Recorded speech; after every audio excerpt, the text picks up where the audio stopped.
ज़्यादा यूट्यूब का viral topic आ रहा है यार आजकल। Gyomei the Stone Hashira from Demon Slayer versus Akaza Upper Moon 3 from Demon Slayer. इन दोनों में बहस लगी रहती है कि कौन ज़्यादा ताकतवर है या फिर कौन जीतेगा। तो भाई आज मैं आप लोग का ये बहस पूरा कर ही देता हूँ। सबसे पहले बात करें ग्योमे की, तो ग्योमे बहुत ताकतवर है। उसकी ताकत तो हमने सीजन 4 में देख ही लिया था। उसने भाई इतने बड़े पत्थर को, जिसको धक्का देने में सबकी बैंड बज रही थी, उस पत्थर को वो इतने आराम से धक्का दिए जा रहा था। और सीजन 4 का फाइनल एपिसोड तो आप सबने देखा ही होगा। डीमन किंग मुजान, जो सारे डीमंस का किंग है, उसके सर पे कैसे मारा था उसने। हाँ, लेकिन ये भी मत भूलना कि वो इतना पॉइजन कि मुजान उस समय अपने वीकेस्ट कंडीशन में था।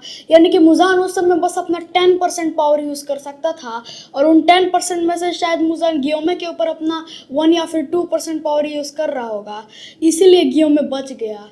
वरना ग्योमे इतना भी पावरफुल नहीं है कि वो मुजान को हरा सके। और ग्योमे का मेन पावर तो भाई साहब हमने मांगा में देख लिया। थोड़ा आप मांगा पढ़ ला, अगर आपने मांगा पढ़ी है तो आपको पता ही होगा ग्योमे कौन है। वैसे बाय द वे स्पॉइलर नहीं मिलने वाला आपको। और हाँ, तो अब बात करते हैं आकाजा की, द अपर मून 3। पर मेरे को लगता है पावर से अपर मून 2 है यार। हाँ, तो आकाजा जो है ना बहुत ताकतवर है भाई, क्योंकि उसका जैसा कि सबको पता ही है, सबने इन्फिनिटी कैसल मूवी में देख ही लिया था कि आकाजा का सर कटने के बाद भी वो उगा लेता है भाई। ये जबकि ऐसा कोई अपर मून डीमन नहीं कर सकता। हाँ, एक कोको शिबू कर सकता है। हाँ, कोको शिबू कर सकता है, और मुजान भी कर सकता है, जैसा कि देख ही लिया था सबने।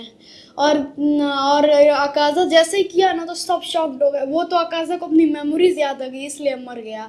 वो आकाजा ने खुद को खुद ही से मार लिया, तभी आकाजा मर पाया। और उसने रेनगोकू के साथ क्या किया था ये तो आप सबको पता है भाई। मेरे प्यारे रेनगोकू, मेरा फेवरेट हाशिरा रेनगोकू है भाई साहब। और मेरे फेवरेट हाशिरा को इसने इतनी बुरी मौत मारा, उसके आर पार कर दिया मुक्का। फिर भी आपको याद ही होगा रेनगोकू ने इतना अच्छा टक्कर दिया था उसके बाद भी आकाजा को। But in the and Rengoku मारा गया यार। और रेनगोकू के मरने के बाद टांजीरो और गियू मिल के आकाजा से लड़े, लेकिन फिर भी वो लोग आकाजा को नहीं हरा पा रहे थे। पर टांजीरो अपने स्ट्रॉन्गेस्ट फॉर्म में आ गया। ट्रांसपेरेंट वर्ल्ड उसने अनलॉक कर लिया था उस समय, जिसकी वजह से टांजीरो को ना आकाजा की सारी वीकनेसेस का पहले ही पता चल जा रहा था। और आकाजा का उसने इसी फॉर्म की मदद से गला काट लिया, क्योंकि वो सेल्फलेस स्टेट भी ला चुका था। तो आप लोग इसके पावर के बाद आकाजा को हल्के में तो नहीं ले रहे होगे बिल्कुल भी, क्योंकि आकाजा का हाथ पैर काट दो आप, उसका गर्दन तक काट दो। गर्दन कटने के बाद तो अच्छे डीमन भी मर जाते हैं। लेकिन पर आकाजा को तो भाई जैसे आकाजा को फर्क ही नहीं पड़ा। वो उठ के लड़ने लगा बिना सिर के, और धीरे धीरे करके सिर ही उगा लिया। और डोमा जो कि इतना पावरफुल है ना कि वो इन्फिनिटी कैसल में आपने देख ही लिया था कि डोमा कितना पावरफुल है।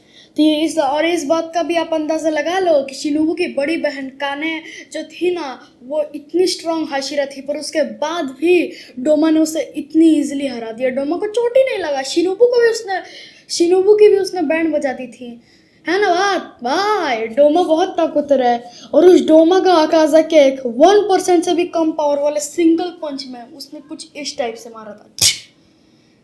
ओके, आपको अभी समझ नहीं आ रहा होगा, जरा आप ये क्लिप देखो। Of me. Oh. Wow. Akaza, you always go too far. It's all right, Lord Kokushibo. Okay, तो आपको अभी तो पता चल ही गया होगा कि आकाजा कितना पावरफुल है।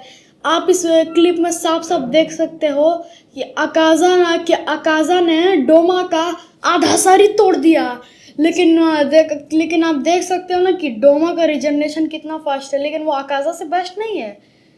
तो अगर इन दोनों की फुल पावर को कंपेयर किया जाए ना, तो चलो इस पे एक बात करते हैं। सिनेरियो मान लो और वो फिर सबसे पहले अपना नामी नामी ना बुत्सु वाला चेन बॉल वाला अटैक करेगा, जिसको आकाशा इजीली डॉज कर लेगा, लेकिन कभी ना कभी वो तो अटैक लगेगा ही, और जिससे आकाशा रिजनरेट भी कर लेगा।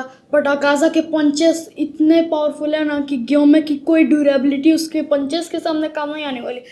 ग्योमे बहुत ज़्यादा टक्कर देगा, लेकिन आकाशा एक्सट्रीम डिफीट के साथ ग्योमे को हरा देगा। तो आपको कैसी लगी ये वीडियो? और अगर आपको ये वीडियो पसंद नहीं है तो लाइक करो, सब्सक्राइब करो और शेयर कर दो अपने चाहने वालों को। और हाँ, अगर आप डीमन स्लेयर के फ़ैन हो तब आपको ये तो पता ही होगा कि इन दोनों में से कौन जीतेगा। और अगर आप लोग की कुछ अलग राय है तो वो भी कमेंट में बता दो भाई। अगर आपको लगता है ग्योमे जीतेगा तो सब्सक्राइब कर दो।